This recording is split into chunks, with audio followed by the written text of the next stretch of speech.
Artistja shqiptare Afrodita Dreshaj nuk ka nguruar të prish pamjen dhe linjat e saj perfekte për të markuar si Super Mario, eroi më i famshëm i videolojrave. Ajo bashkë me të dashurin e saj janë bërë pjesë e një feste me kostume për Halloween. Jemi mësuar të shohim femrat e bukura duke u maskuar si mace apo si lepurusha seksi, por Afrodita ka surprizuar. Modelja është treguar shumë e veçantë me zgjedhjen e saj. Bekim Balaj ka publikuar këtë selfie me shokun e tij të skuadrës së kombëtares Odise Roshi.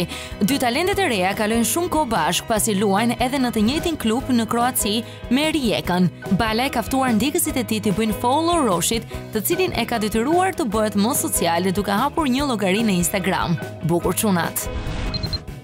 15 vite përpjekje dhe pune për të dalluar në industrinë e modës amerikane janë finalizuar me sukses për shqiptaren Emina Çunmulaj. Këtë të hënë ajo ka qenë pjesë e fashion show-ut të një prej emrave më të mëdha të modës, Roberto Cavalli. Nën foto ajo shkruan: "Nëse ke lindur me këtë talent, nuk mund të ta heqin." Gjithashtu ajo ka falendëruar prindrit e saj për virtytet e mira që i ka dhënë. Shumë suksese ju urojmë edhe ne. Ndërkohë që shumica prej nesh është duke pritur stinën e dimrit dhe festat e fundvitit, Olta Kixhari jo. Mes diellit dhe luleve të fustanit që ka veshur, ajo po pret të vijë sërish vera.